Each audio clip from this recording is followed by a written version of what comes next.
Empezamos de nuevo con la ponencia número 5 sobre ginecología y obstétrica centradas en la persona con José Pacheco de la Sociedad Peruana de Obstetría y Ginecología. Gracias. Bien, muy buenas tardes, agradecimiento por la invitación. Y vamos a hablar un poco de ginecología y obstetricia centrada en la persona, pero como ya los maestros, los expertos en el tema han hablado bastante sobre ello en una forma autorizada, yo voy a entrar más bien a ciertos aspectos de la historia de ginecobstetricia en el Perú para los hermanos invitados de otros países y luego ver cómo esto ha evolucionado y llega al problema de la atención de la persona y en este caso sobre todo de la mujer.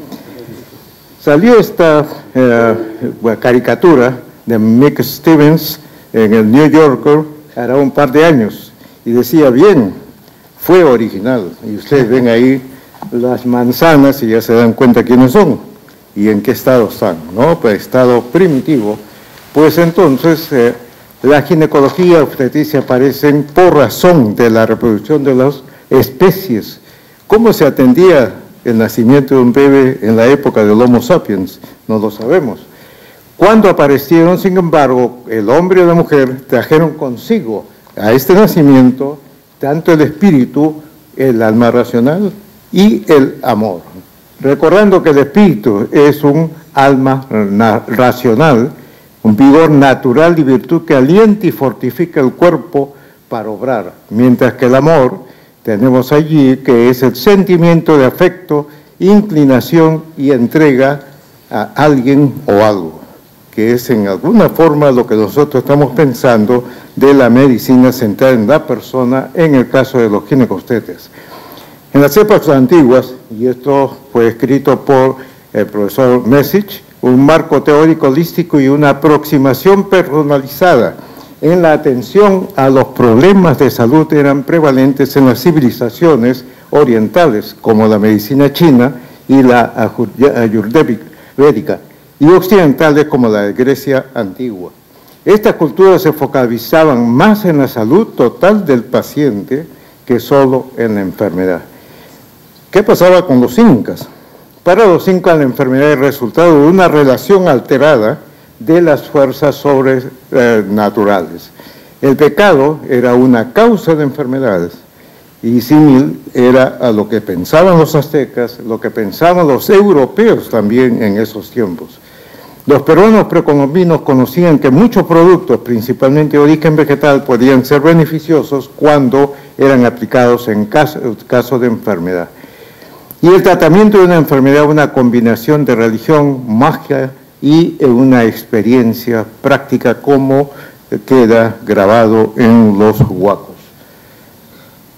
En la era pre-inca era una medicina empírica entonces y lo que tenía en técnicas de aseo higiénico, trepanaciones maravillosas, plantas medicinales, coca, uña de gato y pepacuana para la disentería, el San Pedro, el desarrollo de los hueseros, de los psicoterapeutas andinos, la soba del cuir, lo que nos dice Maguiña. Se llevaba a cabo cada año, sin embargo, y esto pensando en la ginecología, si en esa época había infertilidad o no, se llevaba a cabo cada año cuando los rebaños de llamas eran apareados este festival de la fertilidad. El acto era precedida por cantares mágicos, oraciones y ofrecimientos de hoja de coca y de maíz a los dioses. Después de que las llamas se unían, se desencadenaba una orgía sexual humana. Esto lo escribe Cabieces en el texto que él apoyó tanto, un texto de ginecología, obstetricia y reproducción. El arte de obstetricia es el más antiguo del mundo, es lo que expresa el mismo. Arte de parteras viene en forma mágica de generación en generación. La mujer embarazada imploraba a las huacas para tener un buen parto y hacían sacrificios a la tierra. La gestación y el parto inspiraban respeto y temor. La mujer ayunaba con el marido, con ciertos alimentos, al ají, se confesaba para eliminar pecados, adoraban y daban regalos a la Pachamama para alumbramiento feliz. y había alcubades que el indio en la cama trataba de despistar al demonio para que no atacara a esa mujer que iba a dar a luz y a su bebé. Había cierto estoicismo, y tanto así que Garcilaso dice, en pariendo, iban a un arroyo o en la casa se lavaba con agua fría y lavaba a su hijo y se volvía a hacer las haciendas de su casa como si nunca hubiera parido. Y tenemos también estas huacos que nos indican cómo era el parto y cómo ayudaba la pareja en el momento de la expulsión. Pasan los años, viene el Real Colegio de Medicina y Cirugía San Fernando en el año 1811, y más adelante Hipólito Unanue crea la Casa de Maternidad. Y viene una francesa que estaba haciendo una labor pionera en atender partos, y crea una escuela acá en el Perú, y siguió así hasta que ella enfermó y se retiró, y parece que después todo decayó. La enseñanza obstetricia es un curso continuado para alumnas del Colegio de Partos y la Casa de Maternidad. Al cumplir su primera década, en 1866, la Facultad de Medicina creó la Cátedra de Partos para enseñar los problemas relacionados, las enfermedades perinaturales y también de niños. Y ahí estuvo un doctor Rafael Benavides. En 1898, el profesor Constantino T. Carballo, que era un ilustre médico y profesor sanmarquino, inició la enseñanza de la ginecología. Entonces se ha pasado no solamente a la obstetricia, sino en este momento se comienza a enseñar la ginecología para los alumnos de medicina de la Facultad de Medicina de San Fernando. ¿Y dónde fue? En la pequeña sala La Mercedes, que fue construida con el aporte de un año de su sueldo. Y se dan cuenta cómo entonces nuestros predecesores eran gente que trataba de contribuir con su esfuerzo, pero también con su dinero, etcétera, para dejar allí algo para las personas que no tenían tanto. En 47, 24 médicos ginecólogos y obstetras se reúnen. Eran de Hospital Maternidad de Lima, Arzobispo Loaiza y Facultad de San Fernando, y forman lo que se llama la Sociedad Peruana de Obstetricia y Ginecología, y esta es la primera junta directiva. Conocí a algunos de ellos, pero en general se fueron pronto. Esta sociedad desarrolla actividades de educación médica y participa en la asistencia técnica para la formulación de políticas de salud reproductiva y su implementación. Entonces está más que todo dedicado a cuidar, a mejorar la salud sexual y reproductiva de la mujer en el país. Una foto histórica, un poco más de una década, de los PAS presidentes de la Sociedad Peruana de Obstetricia y Ginecología, por ahí estoy, y de ellos quedamos solamente 8 de estos PAS presidentes. ¿Qué ha pasado mientras tanto? La mujer, que nosotros solamente atendíamos de repente el parto y algunos procesos ginecológicos, resulta que comenzamos a hablar de biología molecular, inmunología, reproducción asistida, manipulación de blastómeros y genes, células madre, genética, genoma humano, el tratamiento proteómica, virus y cáncer ginecológico, vacunas para fertilidad, robotización, instrumentos ópticos y quirúrgicos, imagenología, clonación. Lo que comenzó como una atención del parto y procedimientos quirúrgicos menores se han ido complicando. Y por otro lado, en este momento, los ginecobstetras debemos aprender muchos campos que antes ni pensábamos que pudieran existir, o si sabíamos que podían existir, sin embargo, ahora estamos obligados a conocerlos. El genotipo, fenotipo, las malformaciones cromosómicas, alteraciones de género, estudios genéticos en sangre, placenta, líquido amniótico, estudio preimplantación, la infertilidad. Todo esto lleva también procedimientos quirúrgicos y muchos de ellos sofisticados. Y por eso es que no podemos pertenecer los ginecobstetras a la Academia Nacional de Medicina, sino pertenecemos a la Academia Peruana de Cirugía. La geriatría, hoy día, con el avance de la ciencia, la alimentación, nutrición, en fin, la gente vive más, veremos, y el cáncer que sigue su camino. La terapia génica, desconocida en una época, y el conocimiento de instrumentos nuevos, sofisticados, cada vez más sofisticados. Yo comencé con un aparatito pequeño, y fíjense ustedes lo que ahora se ven. Y por otro lado, la resonancia magnética, la tomografía, por emisión de positrones, etcétera, que a veces, y no diría tan infrecuentemente, llevan a problemas. En este caso es una broma, nos apareció una mujercita ahí, bueno, en el electrocardiograma, pero hay otros problemas mayores como, por ejemplo, esto, ¿no? Que se ve algo que no existe o no se ve algo que existe en la ecografía. Entramos a la infertilidad, su fertilidad, ustedes saben todo esto del bebé probeta. El primer bebé nació en 1978, Louis Brown, y en el Perú fue en 1989 en el Perú, que fue estimulado por un endocrinólogo, no fue un ginecobstetra, pero que fue apoyado y que también se hizo la transferencia en Colombia, Elkin Lucena. Y luego vino acá, siguió el control prenatal y por último tuve la suerte de atender el primer parto de un bebé probeta en 1989. Desde entonces, 5 millones de bebés han nacido como bebé probeta. Hay la anticoncepción, que también cada vez se ha ido sofisticando. Ahora tenemos los problemas de climaterio y menopausia.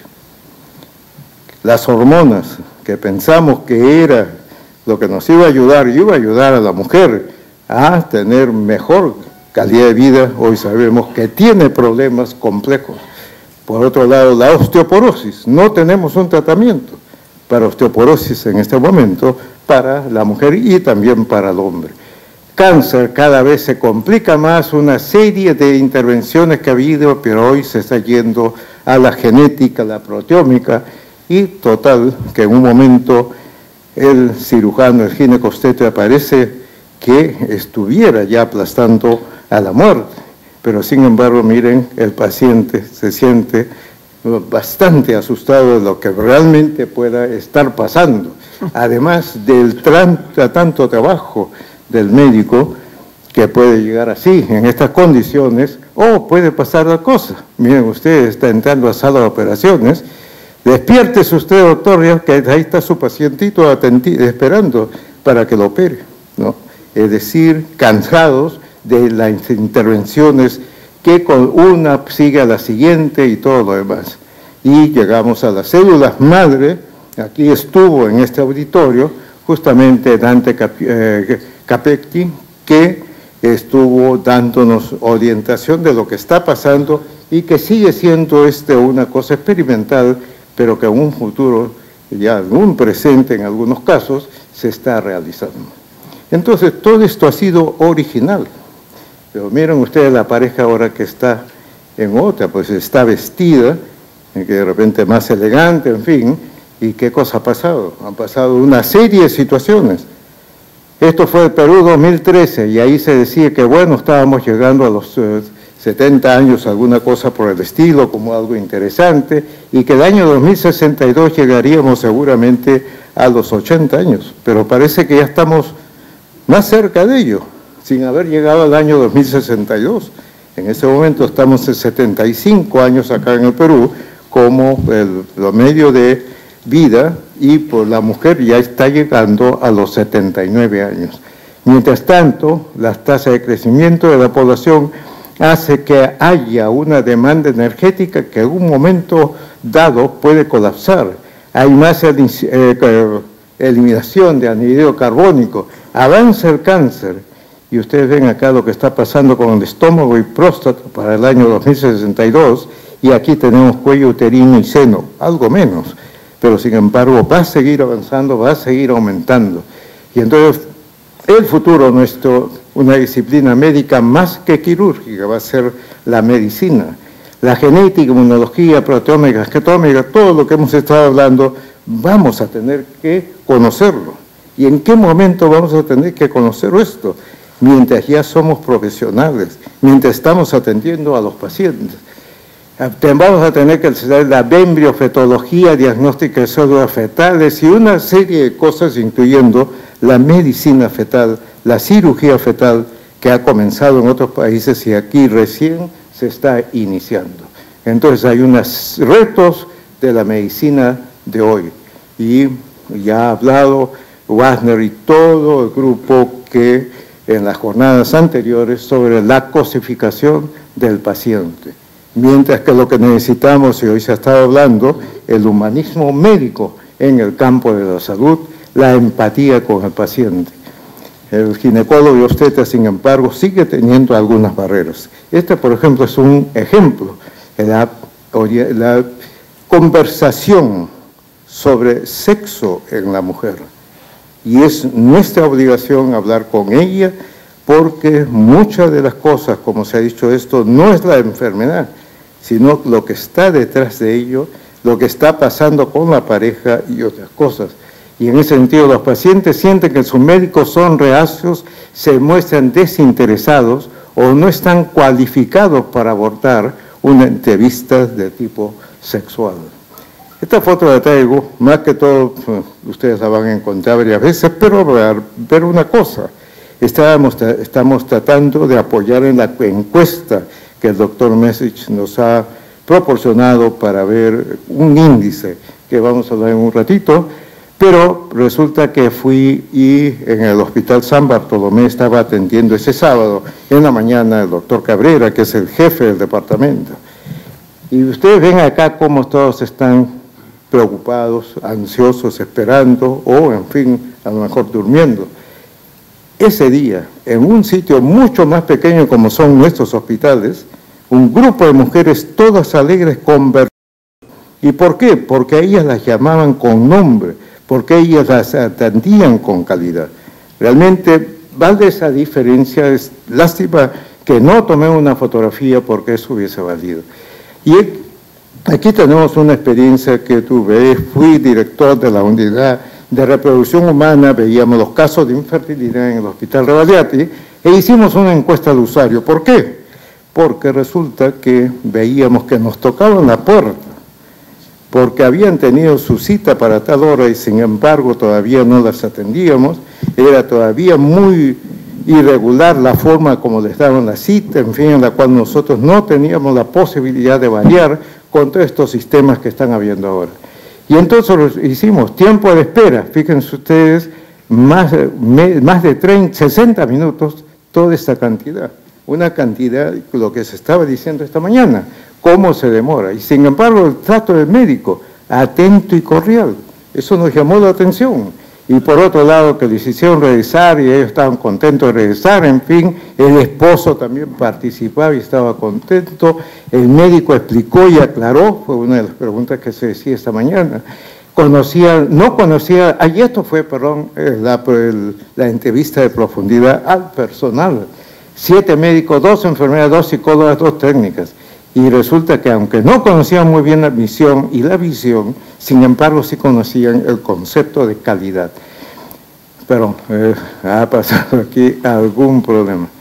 Pero bueno, entonces fuera de eso hicimos la encuesta, aplicamos la encuesta y esta encuesta más que todo está indicando cómo puede ser la medicina centrada en la persona. Y lo que hemos encontrado fue lo siguiente.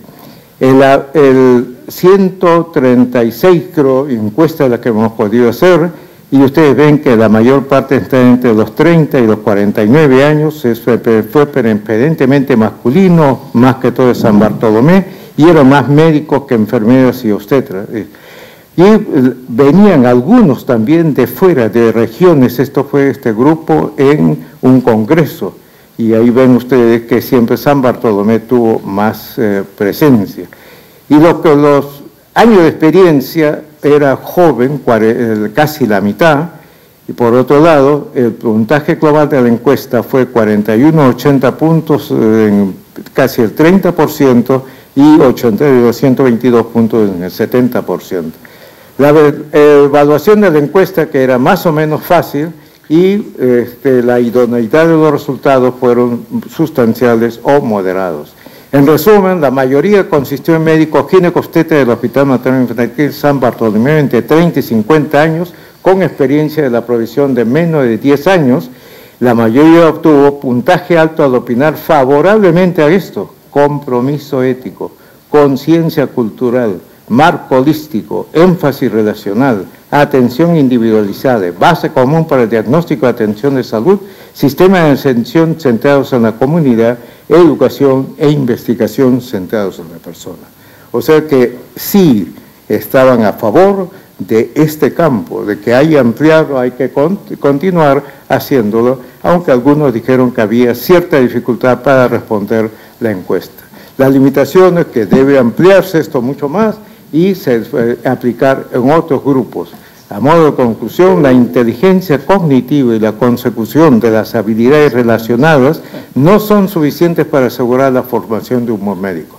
Se necesita personalidad, empatía, profesionalismo, entrega a la profesión y al paciente, altruismo, réditos para la vida familiar y social, como se ha dicho ahora, pero no exagerada, solamente para vivir en una forma tranquila.